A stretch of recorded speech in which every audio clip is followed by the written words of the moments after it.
Hi, I'm Sarah Bradbury from The Upcoming. A real pleasure to be with you here at this 81st Venice Film Festival.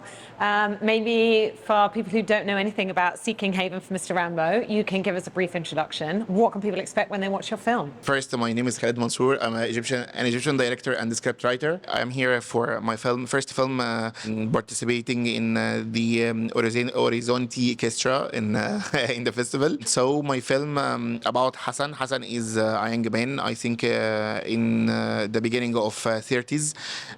Hassan lives in local neighborhood in Egypt that called Sayyida Zainab with his mother and the only friend and dog Rambo. Karim, the landlord, wants to take over the apartment to extend his car repair workshop.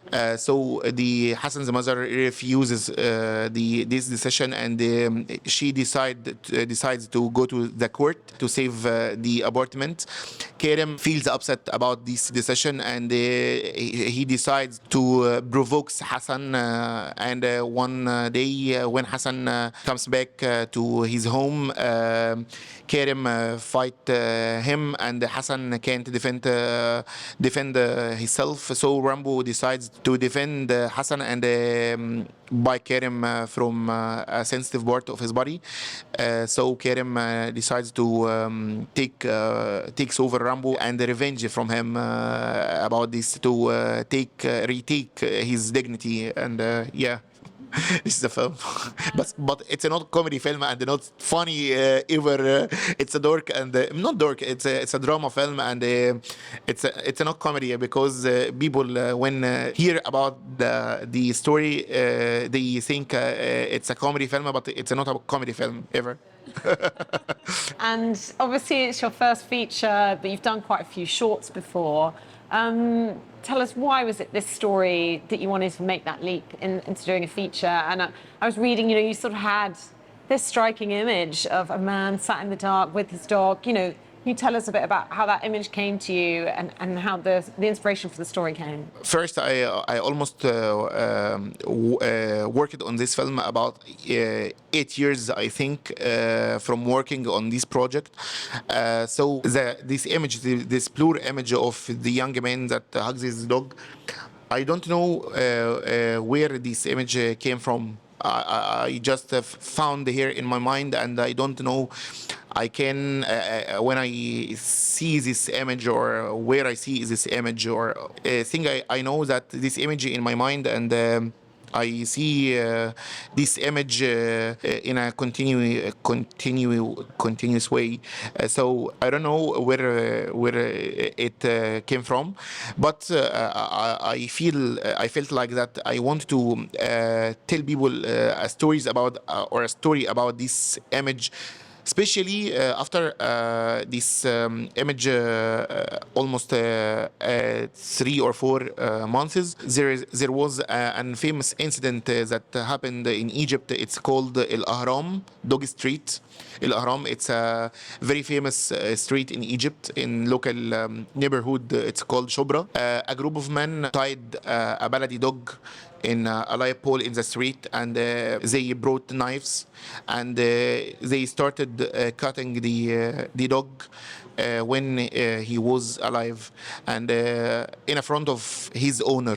And then one of them brought a big board or a big piece of wood, and kicked the dog on his head, and so the dog died immediately. It's a very famous incident in Egypt. When I see this, I saw this image, this incident, and yeah, I can feel.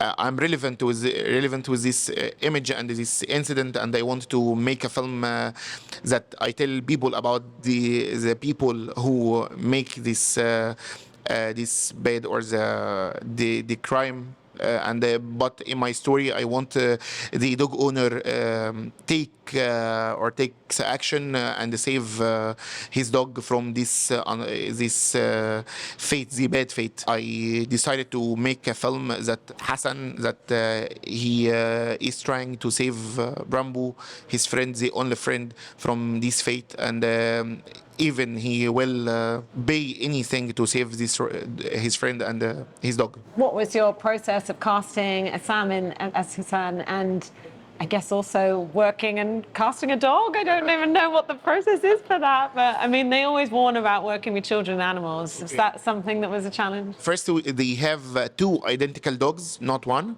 Do the same or did the same role.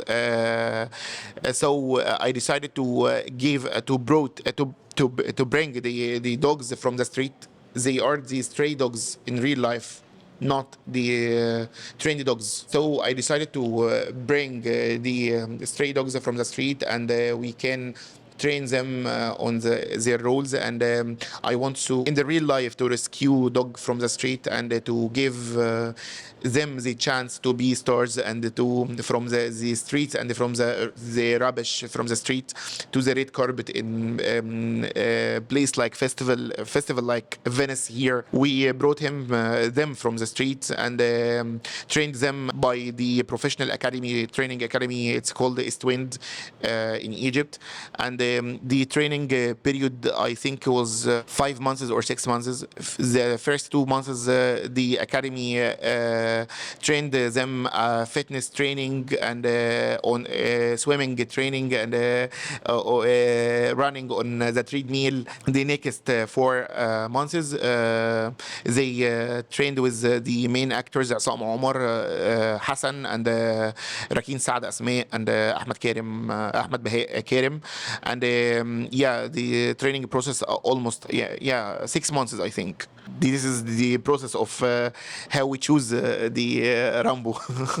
Did anything kind of go wrong on the shoot, or did you have a real favorite scene to shoot? The specific thing that happened in the shooting, but we decided in the beginning of the shooting we will leave everything happen in genuine way, not in a planned thing with Rambo specifically. So I gave Isam Omar, the main actor, the direction of how we will do now, and I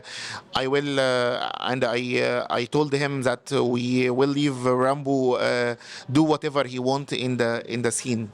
So we discovered a lot of things with Rambo in the scene. So a lot of moments that happened in the shooting was or were genuine moments, not planned moments or planned things that we planned before shooting. And I was reading in the notes, you know, for you, this is not necessarily about a film about violence against animals, violence against dogs, but, you know, actually through these characters, through this setup, exploring something more about our current society, and particularly the current generation, perhaps that feeling of hostility or feeling lost, and not being able to find a place. So maybe you can talk us through what you would hope people would take away, or what you think the heart of the film is about. It's about me, the film about me. I am Hassan, the protagonist, first of all. I want to tell people about my fears in Egypt, about my thoughts, about my sadness, about my everything that I feel in Egypt and my generation, not me only. I want to tell people how I feel in Egypt and what is how is my dilemma in Egypt between I want to live in Egypt and I want to stay in Egypt, but the current situation and the current struggles that happen in Egypt, like the economic situation, the complicated economic situation, and the freedom circumstances in Egypt or the struggles in Egypt. I want to tell about my stories. As I said, I want to tell people about my story and about how I feel and my generation feel in Egypt. So I want to reflect these complicated feelings and these deep feelings about how we see Egypt and how we see the Egyptian society and the relationship between us and the Egyptian society. So I hope that all my Egyptian people can relate to this film, and they can love this film and receive this film with appreciation. I want to make films about Egyptian people, and I want to make films about myself and my family, my friends, my neighbors. So I want the film to get the love that I want to get this. And finally, what does it mean to you to have the film here at Venice Film Festival? And I guess more broadly, how might a festival like this be a great platform to have Egyptian cinema and kind of bring people to film from your country that might not otherwise come across it? I think it's a dream for every young filmmaker to screen his film here in Venice, one of the largest or one of the oldest film festivals, one of the top 3 film festivals in the world. So it's a great chance to screen my first feature here in a competition in Venice. I'm very happy and very excited to know the audience feedback about my film. The screening is today at evening, so I'm very excited to hear about the feedback and how people receive the film and how they see the film. So I'm very excited, and it's one of my dreams that happened, and I wish that my next films can also participate in Venice Film Festival. And yeah, my first time in Venice here as an audience or as a filmmaker. So I am enjoying now every moment here in Venice. Thank you, Venice, for let me here in this and give me this chance to screen my film to the international audience. And how do you see the health of the film industry, particularly, you know, in Egypt, but also the broader region? I mean, I've been to Marrakesh Film Festival. I know there's the Red Sea Film Festival, and it does feel like there's, you know, something happening in terms of more and more films finding an international audience. But perhaps there are still hurdles and barriers in the way of making sure that people have opportunities to make their films, and maybe there are restrictions there. We have already Red Sea, one of the partners of film. Red Sea, we received from Red Sea a money to a grant to make the film, and Red Sea, one of the now one of the most important platforms in the MENA region about, and Marrakesh. Yeah, also I don't know what is the people reaction in the MENA region about the film, but I want to screen the film in one of these platforms like Red Sea. I think the film will be screened in Red Sea because one of the most one of our main producers of the film. So I think the film will be screened in Red Sea. I don't know. It's a great chance to screen the film in such like this platform as like Red Sea. I'm excited to know the audience feedback from Red Sea, Saudian people and Arab people in Saudi Arabia when the film, if the film will be screened there.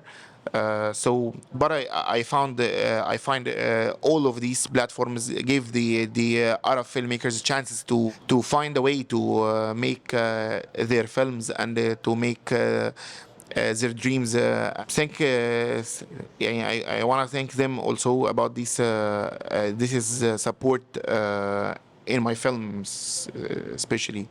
Fantastic. Well, thank you so much for sharing all that with me. Congratulations on the film. Really enjoy the rest of the time here in Venice. Thanks a lot. Thank you so much.